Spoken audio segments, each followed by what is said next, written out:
सरस्वती नमस्तुभ्यं वरदे कामरूपिणीं विद्यारंभं करिष्यामि सिद्धिर्भवतु मे सदा। नमस्कार, स्वागत है आपके अपने YouTube चैनल संस्कृत चंद्रा पर। मेरे दोस्तों, मेरे प्यारों, मेरे भावी शिक्षक और शिक्षिकाओं, आशा है, विश्वास है आप होंगे स्वस्थ, आप होंगे मस्त। सभी छात्र कर रहे होंगे अपने अपने एग्जाम की तैयारी। तो चलते हैं, आज का जो आपका सेशन है एकदम यूनिक है और हमारे जो भावी शिक्षक हैं, जो इस समय प्री शिक्षक हैं, हम ऐसा कह सकते हैं, छात्राध्यापक हैं, छात्राध्यापिकाएं हैं, ये क्लास बेसिकली उनके लिए रखी गई है।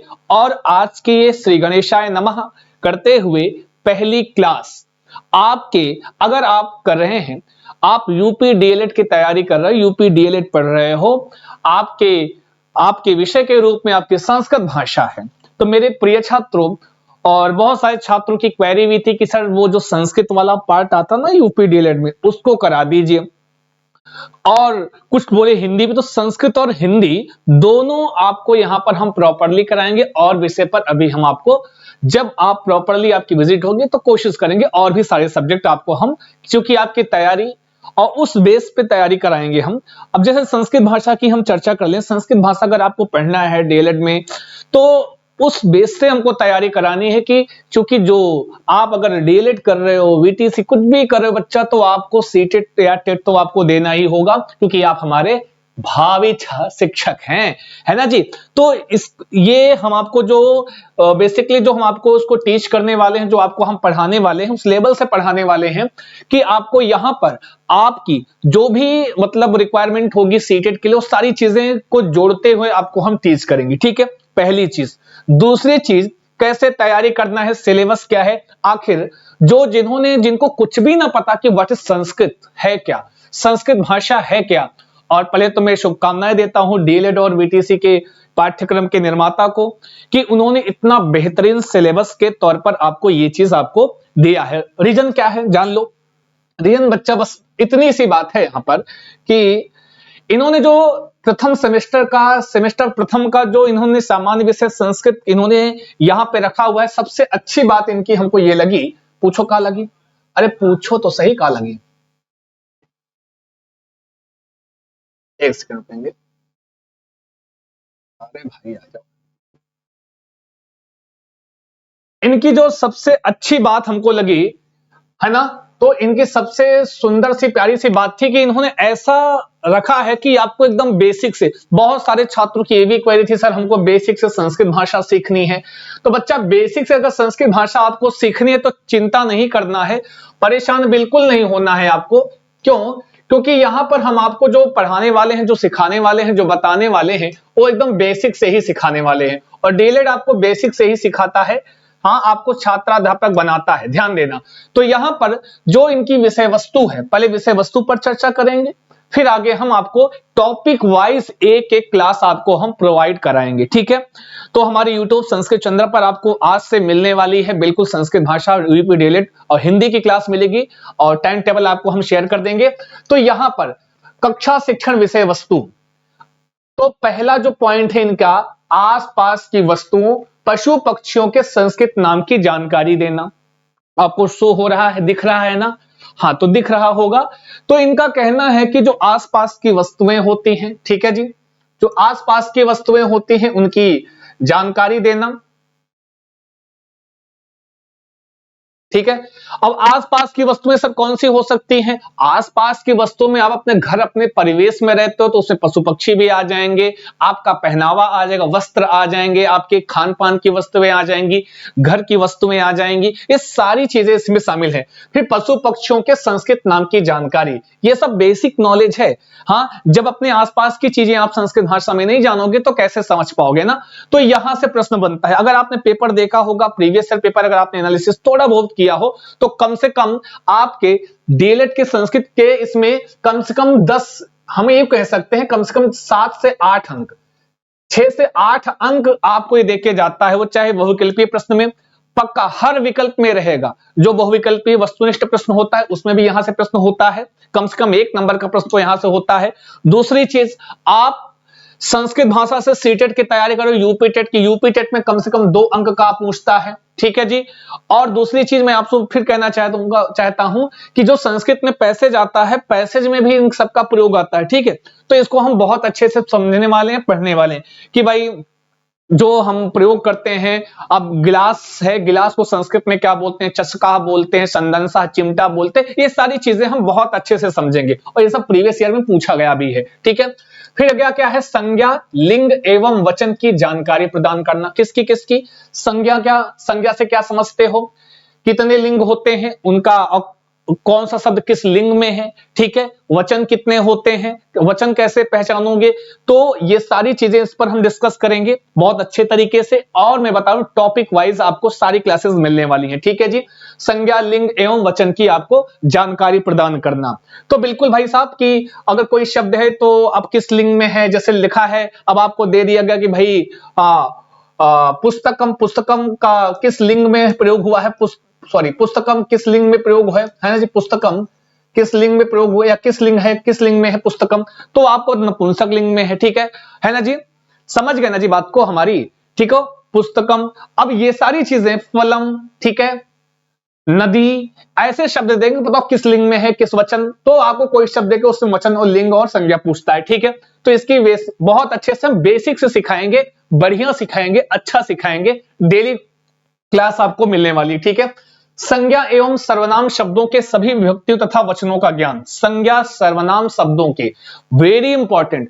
जीवन में संस्कृत भाषा कहीं आपको छूते हुए गुजरेगी तब भी आपको ये वाला पार्ट वेरी इंपॉर्टेंट, चाहे आप सीटेट दोगे, चाहे आप यूपी टेट दोगे, चाहे आप सुपर टेट दोगे, हर जगह आपको यहां से कम 3 से 4 प्रश्न यहीं से मिलता है, जो कि आपको डीएलएड में ही सीख लेना है। याद रखना, संज्ञा एवं सर्वनाम शब्दों के सभी विभक्तियों तथा वचनों का, सभी विभक्तियों मतलब 7 विभक्तियों और 3 वचनों में पढ़ना है। अब कहें सर संज्ञा शब्द जैसे बालक हो गया, राम हो गया, कृष्ण हो गया, हरि हो गए, ये सब क्या है, संज्ञा शब्द हैं। उसी में अस्मद, युष्मद, तद है, अदस, ये सब क्या है, ये सब सर्वनाम शब्द हैं। तो इनके भी सभी 7 विभक्तियों 3 वचनों में इनका ज्ञान, जिसको आप अपनी भाषा में शब्द रूप कहते हो, है ना जी, जिनको अपनी भाषा में आप क्या कहते हो, शब्द रूप कहते हो, समझ गए। अगला और एकदम ट्रिक से पढ़ाया जाएगा, ये जो आपके लिए बहुत बड़ा विषय होता, सर हम रटते हैं याद ही नहीं होता, तो 100% पूरे ट्रिक के साथ हम आपको बताएंगे शब्द रूप, ठीक है। ट्रिक के साथ पढ़ना है और पूरा 100% ट्रिक काम करेगी जी। धातु रूप के अंतर्गत ध्यान देना, बड़ी अच्छी बात है, पूरा बहुत बृहद नहीं पढ़ना, केवल 2 लकार, कौन कौन से, लट लकार, लंग लकार का प्रयोग। अब एक तो यहां से कैसे प्रश्न बनता है कि भाई आपको कोई धातु रूप दे दिया, उसमें कौन सा लकार है, कौन सा पुरुष, कौन सा वचन आपसे पूछ लिया। एक तरीका यहां होता है, कोई वाक्य दे दिया, बताओ इसमें इस पद में कौन सा लकार प्रयोग है? तो इनका प्रयोग हम कैसे कहते हैं अनुवाद में, ठीक है।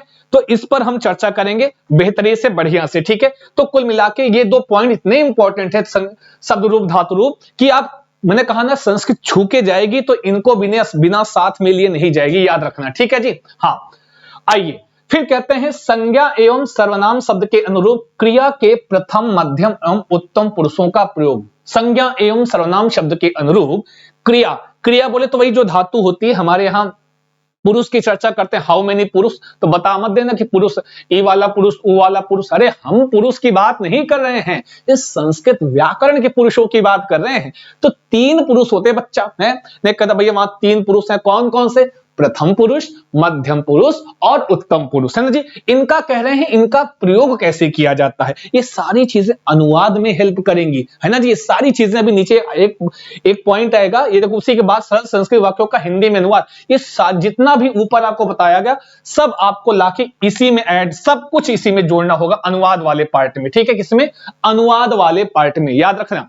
तो कह रहे हैं कि संज्ञा एवं सर्वनाम शब्द के अनुरूप क्रिया के प्रथम, मध्यम और उत्तम पुरुषों का प्रयोग कैसे करोगे बच्चा, अब सिखाएंगे क्लास में। हालांकि बता देता हूं कि जैसे कहते हैं ना कि जैसे अहम, अहम का प्रयोग किस पुरुष में होगा, हाँ, त्वम का प्रयोग किस में होगा, है सह का प्रयोग किस पुरुष में होगा। तो इस तरीका कैसे आप प्रयोग करते हो, ऐसे प्रश्न आपके यहां बनते हैं। समझ में आया, आई बात गई समझ में मेरे प्रिय छात्रों। तो कहते हैं, तो कहा गया संस्कृत, मैं उत्तम, तुम मध्यम, बाकी सब प्रथम।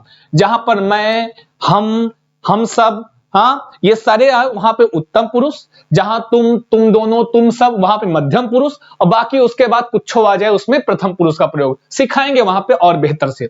फिर ये जो पॉइंट है ये वाला, सरल संस्कृत वाक्यों का हिंदी में अनुवाद। किस में अनुवाद बच्चा, हिंदी में अनुवाद कह रहे हैं, सरल संस्कृत वाक्यों का हिंदी में अनुवाद। अब कोई संस्कृत का वाक्य दे दिया, अब बोला कि इसका शुद्ध हिंदी अनुवाद क्या होगा।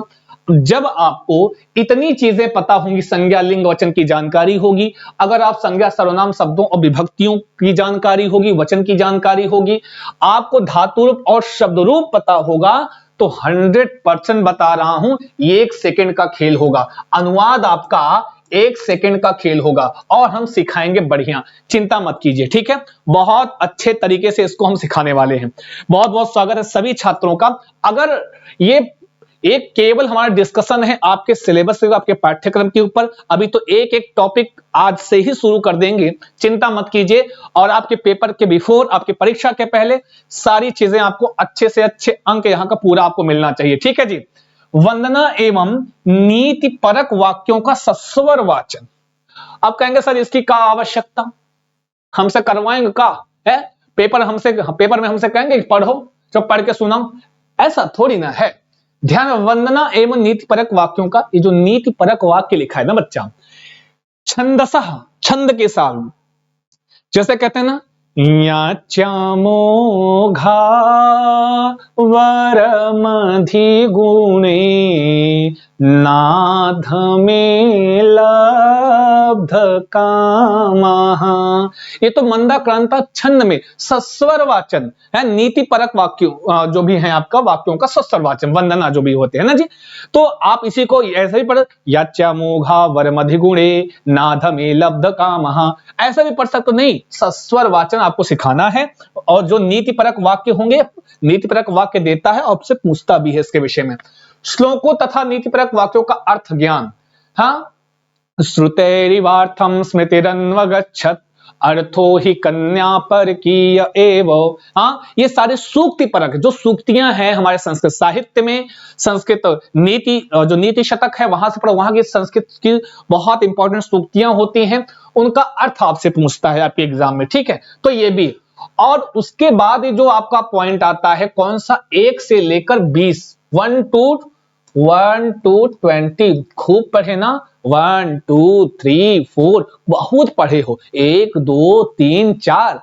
अभी आपको क्या पढ़ना, अगर आपने डीएलएड करने की ठानी है और ये भी ऐसा टॉपिक है कि चाहे आप सीटेट की प्रिपरेशन करोगे, चाहे यूपी टेट की, चाहे किसी भी राज्य के टेट की तैयारी करोगे, वहां पे सुपर टेट की तैयारी करोगे, संख्याएं बच्चा वहां से 100% 2 अंक में आपसे पूछता ही पूछता है। 2 अंक नोट कर लो, पक्का पूछता है, 100% आपसे पूछता है। तो याद रखना वहां पर कि 1 से 20 अंक, 1 से 20 तक की संख्याओं का, संस्कृत संख्याओं का ज्ञान।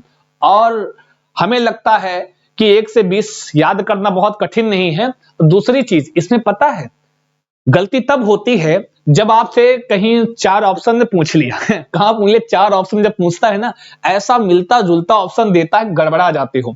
लेकिन हम आपको एक एक संख्याओं को इतने तरीके से आपके दिमाग में भरने का कार्य करेंगे। क्लास ज्वाइन करें डेली आपको, और 1 से 20 तक की संख्याओं का, आपको संस्कृत संख्याओं का ज्ञान होना चाहिए। एकम, एका एका एकम, द्वा द्वे द्वे, त्रयः तिस्रा त्रीणि। तो कैसे कैसे पढ़ते हैं, क्या उसमें माइनर सा डिफरेंट होता है, क्या अंतर होता है, वो चीज समझाएंगे तो 100% आपको समझ में आएगी, ठीक है। अब बाकी ये सारी चीजें हैं, ये तो आप जानते ही हो कि लिखा है संभाव्य शिक्षण विधाएं, शिक्षा प्रश्नों को game, video clip, audio clip करके सीखना, उच्चारण अभ्यास, अनुकरण, वाचन, सामूहिक कार्य, ये सब आप करते हो। श्याम पट, चार्ट, मॉडल, चित्र पट्टिका, तो गतिविधियां कराते हो, शिक्षण एकदम सिखाना। तो ये सब चीज तो आप कर ही रहे होगे, नहीं तो करोगे, ये आपको बनाना है, ठीक है जी। हाँ, बाकी प्रोजेक्ट कार्य ये इस पर भी हम आपको एक क्लास देंगे, इसको कैसे क्या करना है, कैसे क्या करना होता है, इस पर भी हम आपसे बेहतरी से चर्चा करेंगे। ठीक है, तो पूरा का पूरा सिलेबस जो टारगेट है आपके एग्जाम के बिफोर इसको खत्म करने का, तो बिल्कुल देरी न करें। अगर आपको जुड़ना है, आपको पढ़ना है, तो डेली क्लास ज्वाइन कीजिए। हमारा जो टेलीग्राम चैनल है संस्कृत चंद्रा का आपका टेलीग्राम चैनल है। हाँ, कैपिटल लेटर में संस्कृत चंद्रा लिखेंगे, संस्कृत चंद्रा, ठीक है जी, संस्कृत चंद्रा लिखेंगे, संस्कृत चंद्रा, ठीक है जी। तो आपको यहां पर टेलीग्राम चैनल प्राप्त होगा, वहां पर इसकी पीडीएफ हम शेयर कर देंगे। डेली बेसिस पर जो भी हम पढ़ाएंगे, लिखाएंगे, सिखाएंगे, उसकी पीडीएफ आपको हम संस्कृत चंद्रा पर हमेशा हम प्रेषित करेंगे, वहां से हमारी पीडीएफ प्राप्त कर सकते हैं। और साथ में डेली क्लास की सूचना इसी ग्रुप में संस्कृत चंद्रा के टेलीग्राम पर आपको हम प्रेषित करेंगे। बाकी अगर आप हमारे यूजर हैं तो चैनल को सब्सक्राइब कर लेना, बेल आइकन प्रेस कर देना, तो आपको ऑटोमेटिक हमारा यूट्यूब आप तक सूचना प्रेषित कर देगा कि आपकी क्लास स्टार्ट हो गई है। तो बहुत बहुत धन्यवाद जुड़ने के लिए सभी छात्रों को। और अभी क्लास की शुरुआत कर आपको कमेंट करना है कि किनको किनको आपको संस्कृत भाषा सीखनी है।